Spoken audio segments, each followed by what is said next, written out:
ಗುಮಟಾದ ಸುಪ್ರಸಿದ್ಧ ಮೂರುಕಟ್ಟೆಯ auto rickshaw ಚಾಲಕರು ಮತ್ತು ಮಾಲಕರ ಸಂಘದ ಮಹಾಗಣಪತಿ ಈ ಒಂದು ಮೂರ್ತಿಯನ್ನು ನಾವು ವೀಕ್ಷಿಸಲು ಬಂದಾಗ ಈ ಒಂದು ಆಟೋ ರಿಕ್ಷಾ ಚಾಲಕ ಮಾಲಕರ ಸಂಘದ ಮತ್ತು ವಿಶೇಷವಾಗಿ ಈ ಒಂದು ಮಹಾಗಣಪತಿಯ ಸಮಿತಿಯ ಅಧ್ಯಕ್ಷರಾಗಿರ್ತಕ್ಕಂತಹ ಗೋವಿಂದಗೌಡರು ಇಲ್ಲಿದ್ದಾರೆ. ಅವರು ಮತ್ತು ಈ ಸಮಿತಿಯವರನ್ನು ನಾವು ಒಂದು ಮಾತಾಡಿಸೋಣ.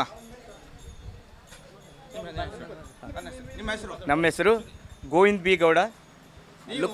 ಎಷ್ಟು ದಿವಸದಿಂದ ಇಲ್ಲಿ ಈ ಒಂದು ಸಮಿತಿಗೆ ಅಧ್ಯಕ್ಷರಾಗಿ ಕೆಲಸ ಮಾಡ್ತಾ ಇದ್ದೀರಿ? ಈಗ ಪ್ರತಿ ವರ್ಷನೂ ಚೇಂಜ್ ಮಾಡ್ತಾ ಇರ್ತೀವಿ. ಈ ಸಮಿತಿ ಪ್ರತಿ ವರ್ಷವೂ ಚೇಂಜ್ ಆಗ್ತಾ ಇರ್ತದೆ. ಈ ವರ್ಷ ತಮ್ಮದು? ಈ ವರ್ಷ ನಾನು ಸೇವೆಯನ್ನು ವಹಿಸಿಕೊಂಡು ಕಾರ್ಯನಿರ್ವಹಿಸ್ತಾ ಇದ್ದೇನೆ. ಈ ಗಣಪತಿಯನ್ನು ನೀವು ಎಷ್ಟು ದಿವಸ ಇಟ್ಕೊಳ್ತೀರಿ?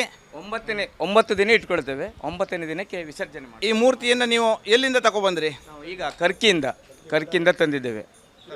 ಸುರೇಶ್ ಭಂಡಾರಿ ಅವರಿಂದ ನಿರ್ಮಿಸಿಕೊಂಡು ಇಲ್ಲಿ ತಂದಿದ್ದೇವೆ. ಇಲ್ಲಿ ನೀವು ಏನೇನು ಕಾರ್ಯಕ್ರಮವನ್ನು ಏನು ಮಾಡ್ತಾ ಇದ್ದೀರಾ? ಇಲ್ಲಿ ಪ್ರತಿದಿನ ಮಧ್ಯಾಹ್ನ ಪೂಜೆ ಹಾಗೂ ಸಾಯಂಕಾಲ ಪೂಜೆ, ಮಧ್ಯದಲ್ಲಿ 23 ಮತ್ತು 24 2 ದಿನ ಸರ್ವರಿಗೂ ಅನ್ನ ಸಂತರ್ಪಣೆ ಕಾರ್ಯಕ್ರಮ. ತುಂಬ ಸಂತೋಷ, ಧನ್ಯವಾದ. ತಮ್ಮ ಹೆಸರು? ನನ್ನ ಹೆಸರು ಸುರೇಶ್ ಪಡಗರ್ ಅಂತ. ನಾನು ಉಪಾಧ್ಯಕ್ಷರಾಗಿದ್ದೇನೆ. ಈ ಒಂದು ಸಮಿತಿಯ ಉಪಾಧ್ಯಕ್ಷರಾಗಿ ಕೆಲಸ ಮಾಡ್ತಿದ್ರಿ.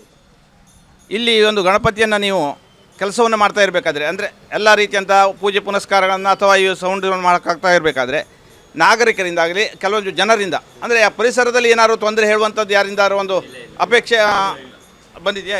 ಇಲ್ಲ, ಈಗ 35ನೇ ವರ್ಷ ನಾವೇನು ನೋಡ್ಕೊಂಡು ಬಂದಿದ್ದೇವೆ. ಇದು 34 ವರ್ಷ ಮುಗಿದು 35ನೇ ವರ್ಷ ನೀವು? 34 ವರ್ಷ ಮುಗಿದು ಈಗ 35ನೇ ವರ್ಷಕ್ಕೆ ಮಾಡ್ತಾಯಿದ್ದೀವಿ. ಯಾವುದೇ ಜನರಿಂದ ಯಾವುದೋ ಒಂದು ಬ್ಯಾಡ್ ಇನ್ಫಾರ್ಮೇಷನ್ ಇಲ್ಲ. ಮತ್ತು ಹಿಂದಿಂದನೂ ನಮ್ಮ ಏನು ಆಟೋ ರಿಕ್ಷಾ ಚಾಲಕ ಮಾಲಕರು ಒಗ್ಗಟ್ಟಾಗಿ ಮಾಡ್ಕೊಂಡು ಬಂದಿದ್ದೀವಿ. ಯಾವುದರಲ್ಲೂ ಒಂದು ಭೇದ ಇಲ್ಲ, ಒಂದು ಬೇಜಾರಿಲ್ಲದೆ ಒಗ್ಗಟ್ಟಾಗಿ ಮಾಡ್ಕೊಂಡು ಬಂದಿದ್ದೀವಿ. ಮತ್ತು ಜನ ಮತ್ತು ನಮಗೆ ತುಂಬುವುದರಿಂದ ಸಹಕಾರ ಮಾಡಿದ್ದಾರೆ. ಯಾಕಂದರೆ ನಮ್ಮದು ಎಲ್ಲರಿಗೂ ಗೊತ್ತುಂಟು ಆಟೋದಲ್ಲಿ ಎಷ್ಟು ದುಡಿತಾರೆ ಅಂತೇಳಿ. ಅದು ನಾವು ಇಷ್ಟು ವಿಜೃಂಭಣೆ ಮಾಡಲಿಕ್ಕೆ ಜನ ಹೆಲ್ಪ್ ಮಾಡ್ತಾರೆ ನಮಗೆ. ನಮ್ಮ ಆಟೋದವರು ಒಗ್ಗಟ್ಟಾಗಿ ನಾವು ಸೇರ್ಕೊಂಡು ಮಾಡ್ತೀವಿ, ಯಾರೂ ಒಂದು ಬೇಜಾರು ಮಾಡ್ಕೊಳ್ಳೋದಿಲ್ಲ. ನಿಮಗೆ ಈ ಒಂದು ಸಮಿತಿಯಿಂದ ಸಾಧಾರಣವಾಗಿ ಇಲ್ಲಿ ಸುಂದರವಾದಂಥ ಈ ಒಂದು ದೇವಾಲಯದ ಮುಖದ್ವಾರದಂತೆ ಒಂದು ಇದನ್ನು ಮಾಡಿದ್ದೀರಿ, ಮಂಟಪವನ್ನು ಮಾಡಿದ್ದೀರಿ. ಇದರ ಒಂದು 7 ದಿವಸದ ಒಂದು ಖರ್ಚುಗಳು ಎಷ್ಟು ಬರ್ಬೋದು ನಿಮಗೆ? 9 ದಿವಸ ಇಟ್ಕೊಳ್ತೀರಿ. ಈ 9 ದಿವಸದಲ್ಲಿ ನಿಮಗೆ ಖರ್ಚುಗಳು ಸಾಧಾರಣವಾಗಿ 9 ದಿನದಲ್ಲಿ ಒಂದು 2.5 ಲಕ್ಷ ಖರ್ಚಿದೆ ನಮಗೆ. ಆದರೆ ಸ್ವಲ್ಪ ಎಲ್ಲದು ಒಟ್ಟಾಗ್ತದೆ ನಮಗೆ, ಯಾವುದು ನಮ್ಮ ಕೈಯಿಂದ. ನೀವು ಕಾರ್ಯದರ್ಶಿ ಅಂತ ಹೇಳಿದ್ರಿ.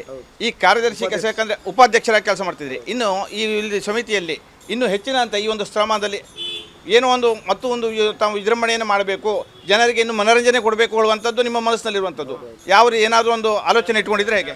ಇನ್ನು ಮುಂದೆ ನಾವು ಇಲ್ಲಿ ಭಜನೆ ಕಾರ್ಯಕ್ರಮ ಹೆಚ್ಚಿನ ರೀತಿಯಲ್ಲಿ ತರಿಸ್ಬೇಕಂತ ಉಂಟು. ಮತ್ತು ಇನ್ನು ಲೈಟಿಂಗ್ ಎಲ್ಲ ಸ್ವಲ್ಪ ಜಾಸ್ತಿ ಮಾಡಬೇಕಂತ ಉಂಟು. ಜನ ಎಲ್ಲ ನಮಗೆ ಸಹಕಾರ ಮಾಡಿದ್ದಾರೆ, ಇಲ್ಲಿ ತನಕನೂ ಮಾಡಿದ್ದಾರೆ, ಮುಂದೆ ಮಾಡ್ತಾರೆ, ಮತ್ತೆ ಪಕ್ಕ ಮಾಡ್ತಾರೆ.